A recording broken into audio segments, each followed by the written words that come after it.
اے میرے حبیب صلی اللہ علیہ وسلم پڑھیے۔ سوال یہ پیدا ہوتا ہے علم کس کو کہتے ہیں، علم کی تعریف کیا ہے اور علم کا مقام و مرتبہ کیا ہے۔ علامہ راغب اصفہانی نے لکھا ادراک الشیء بحقیقتہ، کسی چیز کی حقیقت کو جان لینا یہ علم ہے۔ کسی چیز کی حقیقت کو پہچان لینا یہ علم ہے۔ جو کہ وقت بہت ہو گیا، آگے بھی میں نے جانا ہے، میں اپنے اس بڑے طویل موضوع کو مختصر کرنے والا ہوں، مگر آپ کی توجہ چاہتا ہوں جتنی دیر یہ خطاب رہے آپ متوجہ رہیں۔ کسی چیز کی حقیقت کو جان لینا، پہچان لینا یہ علم ہے۔ میں بشر ہوں، کوئی میری حقیقت کو جان لے تو وہ میرا عالم بنے گا۔ یہ پنکھا ہے، کوئی اس کی حقیقت کو جان لے تو جاننے والا عالم بنے گا۔ یہ پرندہ ہے، اس کی حقیقت کو جان لے تو جاننے والا کیا بنے گا، عالم بنے گا۔ تو کسی چیز کی حقیقت کو جان لینا یہ علم کہلاتا ہے۔ سوال یہ پیدا ہوتا ہے کہ کائنات میں سب سے بڑا عالم کون ہے؟ جو کائنات کی ہر حقیقت کو جاننے والا ہو، جو جانتا ہے وہ عالم ہے۔ اب اللہ رب العزت نے کسی ہستی کو تو کائنات میں ضرور پیدا کیا کہ جو تحت الثری سے لے کر عرش اعظم تک 18,000 جہانوں کی حقیقتوں کو جاننے والے ہیں، ہر شے کی حقیقت کو جانتے ہیں۔ قرآن نے کہا انا ارسلناک شاہدا، اے حبیب ہم نے آپ کو شاہد بنا کر بھیجا، گواہ بنا کر بھیجا۔ اور گواہ کا معنی علامہ شیخ اسماعیل حقی نے تفسیر روح البیان کے اندر لکھا، شاہداً بوحدانیت الحق وربوبیتہ وبما اخرج من العدم الى الوجود من النفوس والارواح والاجسام والارکان۔ فرما محبوب جب میں نے اپنی ربوبیت کو ظاہر کیا، سب سے پہلے تو ہی تو دیکھ رہا تھا۔ اللہ کی ربوبیت کے شاہد حضور کی ذات بنے۔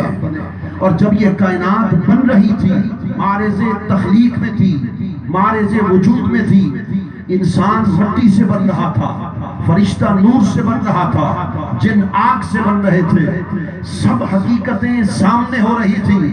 تو سوال یہ پیدا ہوتا ہے وہ کون سی ہستی تھی جو انسان کو بنتے ہوئے دیکھ رہی تھی، جن کو بنتے ہوئے دیکھ رہی تھی؟ شیخ حقی لکھتے ہیں وہ مخلوقات میں سب سے پہلے حضور کی ذات اقدس تھی، جو اس کائنات کے ہر فرد کو بنتے ہوئے حضور دیکھ رہے تھے۔ تو پتہ یہ چلا کہ تحت الثری سے لے کر عرش اعظم تک 14 طبق ہیں، 18,000 جہان ہیں۔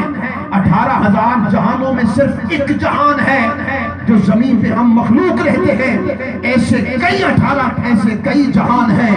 خدا کی عزت کی قسم، مصطفیٰ اول سے لے کر آخر تک 18,000 جہانوں میں بسنے والی ہر مخلوق کی حقیقت کو بھی جانتے ہیں، اس کے باطن کو بھی جانتے ہیں، اس کے ظاہر کو بھی سرکار جانتے اور پہچانتے ہیں۔ حاضرین محترم، یہ سمجھ لینے کے بعد اللہ رب العزت نے علم کو اپنی مرضی، اپنی منشا کے مطابق تقسیم کرنا چاہا، تو اللہ پاک نے سب سے پہلے علم عطا کیا عالم بشر میں سے حضرت آدم علیہ السلام کو۔ وہ کتنا علم دیا؟ قرآن نے کہا وَعَلَّمَ آدَمَ الْأَسْمَاءَ كُلَّهَا۔ اللہ رب العزت نے حضرت آدم کو کون کا علم عطا کیا؟ مخلوقات کے نام کا علم دیا۔ اچھا، اگر آپ کو نیند آ رہی ہے تو پھر میں ختم کر دیتا ہوں تقریر۔ ایک دفعہ تو سبحان اللہ تو کہیے ذرا، مجھے پتہ چلے جاگ رہے ہیں، کہیے سبحان اللہ۔ آج کی رات تو بھی بابرکت رات ہے، یہ شب لیلۃ القدر بن سکتی ہے۔ اور لیلۃ القدر کو لیلۃ القدر کیوں کہتے ہیں؟ علماء سے پوچھئے۔ علامہ راغب اصفہانی نے لکھا کہ قدر کا ایک معنی ہے قدرت، قدر کا ایک معنی کیا ہے؟ قدرت. اللہ اس رات اپنی قدرت کو ظاہر کر دیتے ہیں. کیسے قدرت کو ظاہر کر دیتے ہیں؟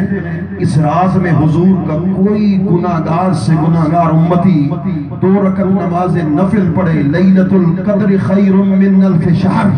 اللہ پاک اپنی قدرت سے اس کی 2 رکعت نماز نفل پڑھنے کو 1000 مہینوں کی عبادت سے زیادہ افضل قرار دیتے تھے. میرے کریمہ کا نے ارشاد فرمایا کہ بنی اسرائیل کا ایک شخص تھا، بادشاہ تھا. اللہ رب العزت نے اس علاقے کے نبی کو حکم دیا کہ اس بادشاہ سے کہو کہ کوئی آرزو تو کرے، میں اس کی آرزو پوری کر دوں.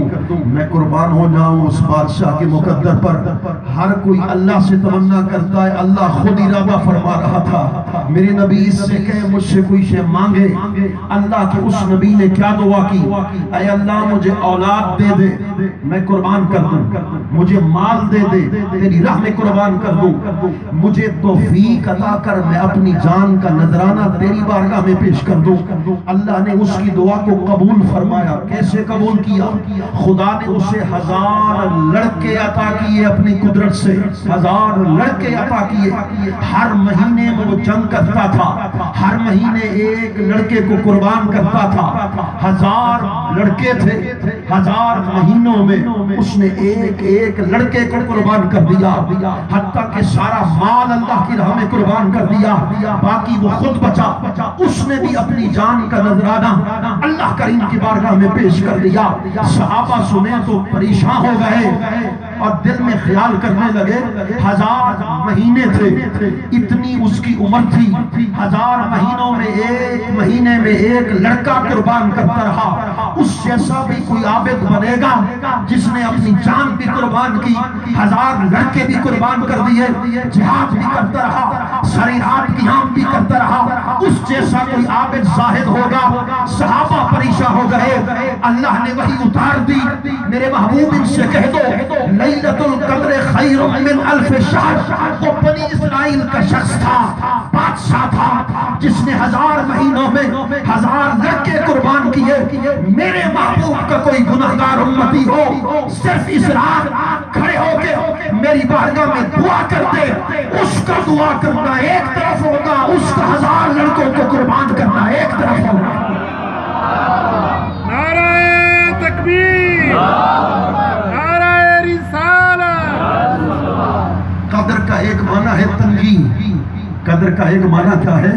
تنگی. تنگی کا کیا مطلب ہے؟ کہ اس رات فرشتے اتنی تعداد میں زمین پہ اترتے ہیں کہ ان کے لیے زمین تنگ ہو جایا کرتی ہے. اور اس رات روح القدس آتے ہیں اور رسول اللہ کی امتی سے ملاقات کرتے ہیں. حضور کی امتی سے کیا کرتے ہیں؟ مصافحہ کرتے ہیں. آؤ سن لو. حضور حدیث میں آتا ہے یہ روح القدس حضرت سیدنا جبریل حضور کے غلام سے ملتے ہیں، مصافحہ کرتے ہیں. اور جس سے مصافحہ کرتے ہیں اس کی نشانی کیا ہوتی ہے؟ نشانی تو ہونی چاہیے نا. اس رات جس کو اللہ کے خوف میں گریہ ہو جائے، اللہ کی خشیت میں اس کی آنکھوں سے آنسو برس پڑے، جس کے دل میں لرزہ طاری ہو جائے، اللہ کے خوف میں اس کا جسم پہ راشا طاری ہو، اللہ کی خشیت میں چیخیں نکل جائیں، وہ سمجھ لے کہ اسی رات حضرت جبریل نے آ کر اس سے مصافحہ کیا ہے. خدا کی قسم کائنات اکٹھی ہو جاتی ہے اس شخص کا دیدار کرنے کے لیے کہ جس سے مصافحہ کرنے کے لیے اللہ کا فرشتہ جبریل سدرۃ المنتہا سے آ کر اس سے ملاقات کرنا شروع کر دیا.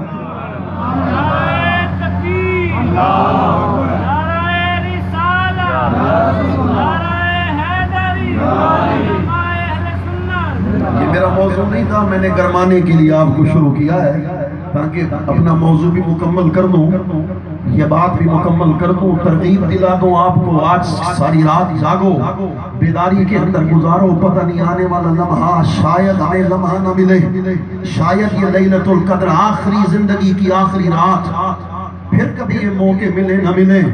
یارو خدا کی عزت کی قسم